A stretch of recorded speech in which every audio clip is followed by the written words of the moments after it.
ভালোবাসার কান্ত রোধ করে বুকের মধ্যে জাগিয়ে রাখতে হবে প্রতিহিংসার দাবানল। বাতুল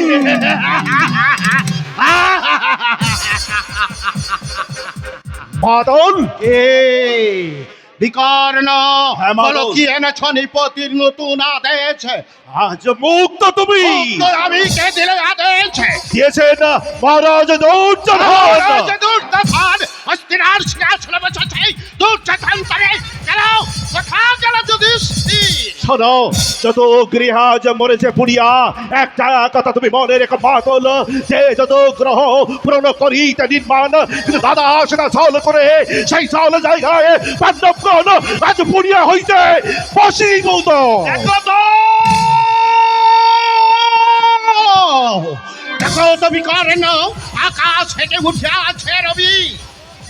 বাদল, একটা কথা মনে রেখো বাদল, সেই আকাশ পুড়ে চন্দ্র সূর্য যেমন ভাবে উঠিছে, তেমনি পাণ্ডব গুলো চাইয়া রইছে সেদিকে চন্দ্র সূর্য আজ একই আকাশে উঠিছে বাদল। রাজা যুধিষ্ঠির ধর্মরাজ অবখ্যাত মরিবে যদি আকাশ হতে চন্দ্র সূর্য উঠিবে না। যাও বাদল, বলো কি রাজা রে তোমার আছি আছে পাণ্ডব কন শত গুণে বলে হইয়া বলে আর অধর্মের বিজয় নিকেতন চিরদিন রবে না উচিত। বাদল, বাদল, তাই আজ আমার বড় ভয় হয় বাদল। তাই তাই আজ সর্বাংশ ধরিত্রীর মতো এই জগৎ উঠিছে ভুলিয়া ভাবিয়া, তাই মা পাণ্ডব করে সর্বাংশ সেই ধরিত্রীর মতো সে ধরিত্রীর মাটিতে আর পাণ্ডব বলে চাইয়া রইছে। আমি আমি তোমাকে ভয় পাই বাদল। নহে মিথ্যা মিথ্যা নারায়ণ। নারায়ণ, হে মাদল, আমি ধরি তব পায়ে ক্ষমা কর মাদল, ধরি তব আজ মুক্তি আজি। সব মুক্তি হ্যাঁ মুক্তি, হ্যাঁ কারে তোরে মুক্তি নেব আজ। অনাচার অবিচারে মৃত্যু ভাই 59 ভাই ওই দেখো মহামান্য জনকের মৃত্যু গিরি শ্রীকার ছকুনি উল করেছ লাজ এনেছ মুক্তির রোগ। হে বিকর্ণ মাদল, মারছে মুক্তি দাও মোরে। ক্ষমা করো, ক্ষমা করো বাদল, আজ ক্ষমা করো, পুনঃ ধরি তোমার পায়ে। হ্যাঁ বাদল, বিনা দোষে হেন অত্যাচার কল্পনায় আনিতে পারো কি হে ধীমান? ক্ষুধায় চচ্ছার তনু পিপাসায় কণ্ঠগত প্রাণ এক একে শতজন আমার চোখের পরে লবিয়াছে মরণ, তবু অগ্নিপাত বৃষ্টিপাত হয়নি হস্তিনানগরে। হে দিবান, কর ক্রোধ সম্বরণ, আজ শুধু একটা কথা তোমাকে বলি বাদল, যে রাজা আজ চলি যেমনি ভাবে ভুলে ভাবিয়া রাজা দুর্যোধন, তুমি তোমার ইঙ্গিতে সেই রাজ্য চলিবে, কথাটা মনে রেখো বাদল।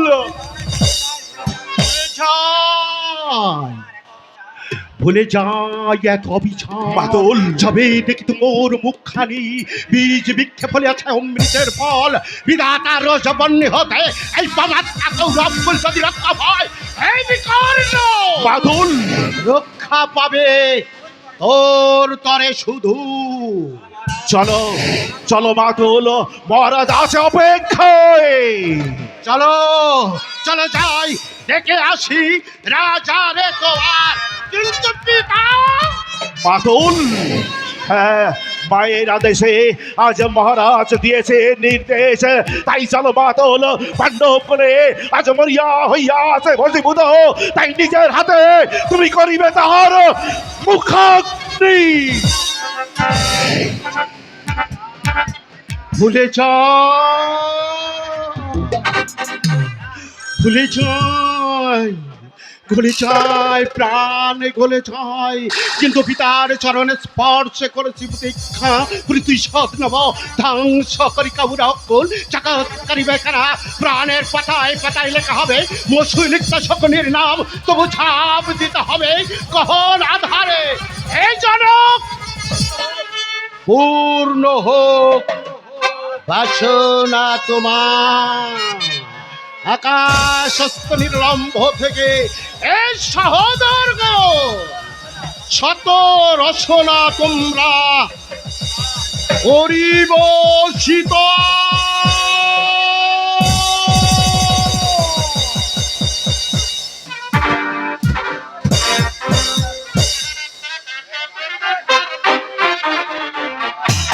সুধী ভক্তবৃন্দ, আপনারা দেখলেন এতক্ষণ নাটকের প্রস্তাবনা।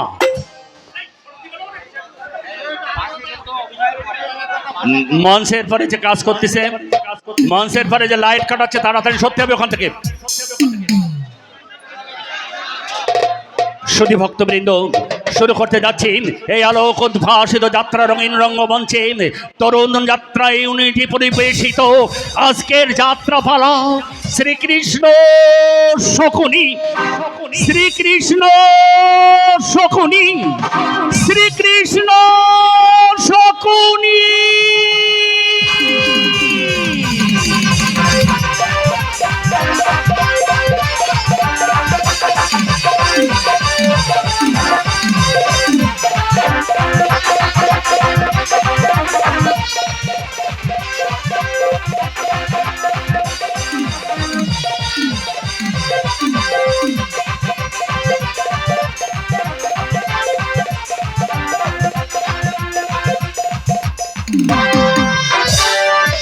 ভীমসেন যত গৃহে আমাদের পড়িয়ে মারবার জন্য দুর্যোধন ষড়যন্ত্র করেছিল, জ্যেষ্ঠতাতের হয়তো তাতে সম্মতি ছিল, কিন্তু তিনি তো সে অপরাধের প্রায়শ্চিত্ত করেছেন।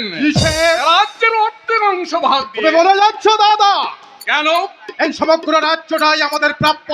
কিন্তু সিংহাসনে তার কোনো অধিকার ছিল না। জ্যেষ্ঠতা তো অনুগ্রহ করে ছোট ভাইকে সিংহাসন দান করেছিলেন। আজ তার 100 পুত্রের প্রয়োজনে সমগ্র রাজ্যটা হয়তো ফিরিয়ে নিতে পারতেন। এমনি কেন? স্নেহের বসে না, ভয়ে। যে অন্যায় তিনি করেছিলেন তার শাস্তি আমি আর অর্জুন মনে মনে এঁকে রেখেছিলাম, তাই আখ্যানা রাজ্য দিয়ে তিনি আমাদের মুখ বন্ধ করতে চেয়েছেন। ভীমসেন, তার অনুগ্রহকে তুমি অবমাননা করছো। অনুগ্রহ? ওই বৃদ্ধের অনুগ্রহের কথা তুমি বলো না দাদা।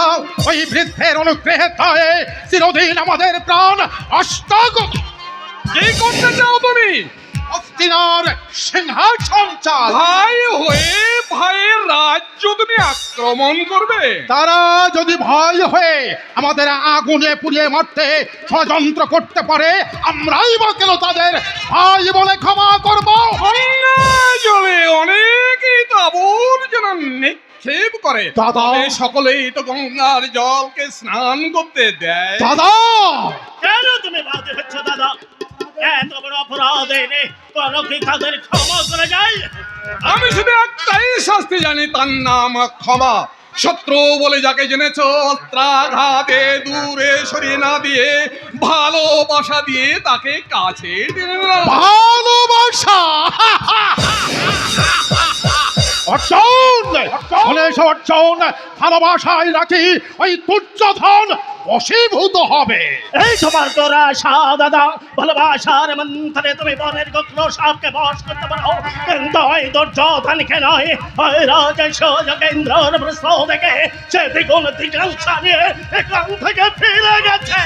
তার উপর শকুনি হচ্ছে তার প্রধানমন্ত্রী। এখনো যদি তাকে বাধা না দাও, তাহলে দিনের পর দিন এই রাজ্যে সে অনর্থ করবে। ভয় কি অর্জুন? রাকে হরি মারে কে? রাকে হরি মারে কে? তাহলে আমাদের একবার ছেড়ে দাও দাদা, দেখি তোমার সেই গোলক বিহারী শ্রী হরি এই দুর্যোধনকে রাখতে চাই না মারতে চাই। ঘরে বসে তা দেখতে যেভাবে ভীমসেন তার যদি ইচ্ছে হয় দুর্যোধনকে রক্ষা করতে পারবে না। এই তোমার কি নীতি দাদা? এক পক্ষ শুধু আঘাত করে যাবে, আর এক পক্ষ করবে ক্ষমা। এ শুধু অন্যায়কে প্রশ্রয় দেওয়া নয়, দুর্যোধনের কাছে ক্ষমার অর্থ কাপুরুষতা। একবার তুমি মনে করো দাদা, খোদায় কাতর করলো বেশধার, আর একবার মনে করো ছিন্ন বস্ত্র মলিন মুখ মাত্রে অনেক অত্যাচার আমরা মুখ বুঝে সহ্য করেছি, এরপরেও যে আমাদের সহ্য করতে বলছো দাদা? বলি দুর্যোধনের বাহু ফেলে না দেখলে সে আবার আবার নতুন চক্রান্ত করবে। তাও হতে পারে। আজ যদি তুমি তার রাজ্যটা আক্রমণ না করো, কাল সে তোমার এই রাজ্যটা আক্রমণ করবে দাদা। তখন রাজ্যটা তার হাতে তুলে দিয়ে আর একটা রাজ্য গড়ে তোলো। দাদা তোমরাই তোমাকে সিংহাসনে বসিয়েছো, তোমাদের প্রচেষ্টায় ইন্দ্রপ্রস্থ স্বর্গধামে পরিণত হয়েছে, এতে তো আমার কোনো কৃতিত্ব নেই। দাদা এ তুমি কি বলছো দাদা? ছি! ভাই, আমি তো তোমাদের সারা জীবন দুঃখই দিয়েছি, তোমরা দিয়েছো আমাকে অখণ্ড শ্রদ্ধা। সেই শ্রদ্ধার আসনে যদি আমাকে বসিয়ে রাখো, আমি তোমাদের জীবনে আরো দুঃখ দেব, এমনকি মৃত্যুর পথেও টেনে নিয়ে যেতে পারি।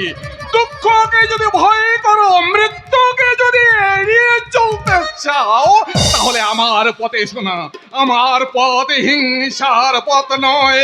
হিংসার পথেই যদি চলতে চাও, তাহলে রাজকার্য থেকে আমাকে নিষ্কৃতি দাও। তার আগে তুমি আমাদের গলা টিপে শেষ করে দাও দাদা। আমাদের অপরাধ নিও না দাদা, আমাদের কথা না শুনে তুমি যদি মৃত্যুর গহ্বরে ঝাঁপিয়ে পড়ো, তাহলে আমরা তোমাকে কথা দিচ্ছি অবশ্যই আমরা তোমাকে অনুসরণ করব। হ্যাঁ দাদা, তোমাকে অনুসরণ করতে গিয়ে আমরা নরকের অথল অন্ধকারে হারিয়ে যেতে পারি।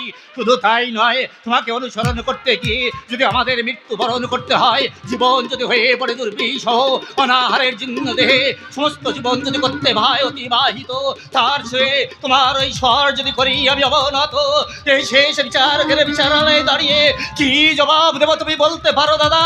কি বলবো ওই বিচারালয়ে? সহদেব, দাদা, দাদা, রাজা দুর্যোধন জয়দ্রথকে তোমার কাছে পাঠিয়েছে দাদা। অর্জুন জয়দ্রথকে অভ্যর্থনা করে নিয়ে এসো। জয়দ্রথ, হ্যাঁ, জয়দ্রথকে আবার অভ্যর্থনা করবে কি? সে তো একটা পশু। তবু সে আমাদের পরম আত্মীয়। দাদা। দুর্যোধনের যুগ, যাও তাকে সসম্মানে নিয়ে এসো। দাদা তোমার আরো এক যুগ আগে জন্মানো উচিত ছিল।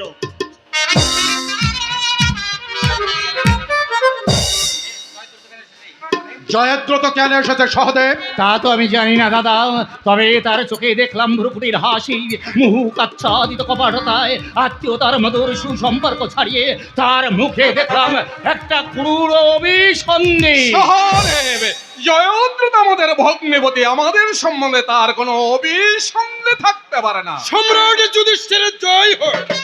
এসো ভাই এসো, হস্তিনার কুশল তো? হ্যাঁ মহারাজ। চলো ভাই, বিশ্রাম করবে চলো। বিশ্রামের কি জো আছে রাজা? একেবারে জরুরি দরকার, এখন আবার ফিরে যেতে হবে। আর দরকার আপনার? আমার কেন, মহারাজ দুর্যোধন। কি এমন দরকার যে তোমার মতো মহাপুরুষকে দূত হয়ে আসতে হলো? আমি ছাড়া আসবে কি? আচ্ছা। যেখানে যত বড় বড় কাজ, হ্যাঁ। ছোট জয়দ্রথ। কোথায় কোনো রাজাকে বেঁধে আনতে হবে, পাঠাও জয়দ্রথকে। এক মুহূর্ত অবসর নেই। উঠতে জয়দ্রথ, বসতে জয়দ্রথ, খেতে জয়দ্রথ, শুতে জয়দ্রথ, শুধু জয়দ্রথ, জয়দ্রথ আর জয়দ্রথ। বাহ, চমৎকার! আপনি তাহলে মহারাজ দুর্যোধনের প্রধানমন্ত্রী? শুধু মন্ত্রী কি বলছো হে? মন্ত্রী, সেনাপতি, পিত্র মাত্র সব। বটে, তাহলে তুমি তো বেশ মূল্যবান দেব দেখছি। তার উপর সিন্ধুর রাজা, সেটা মনে রেখো। তা মহামান্য সিন্ধুরাজের কি উদ্দেশ্যে আগমন? উদ্দেশ্য আর কি? মহারাজ দুর্যোধন সাম্রাজ্য দেশ থেকে নেমন্তন্ন করেছেন কিসের নিমন্ত্রণ জয়দ্রথ? পাশা খেলেন। আরে যাও! পাশা খেলা যুদ্ধের নিমন্ত্রণ থাকতে বলো, পাশা খেলায় আবার ঘটা করে নিমন্ত্রণ। আমরা এই পাশা খেলবো না, তুমি যাও এখান থেকে। ভীমসেন ক্ষত্রিয় রাজা দুৎকেরার নিমন্ত্রণ প্রত্যাখ্যান করেন। করে না তা আমি জানি দাদা, কিন্তু খেলা হয় সমানে সমানে।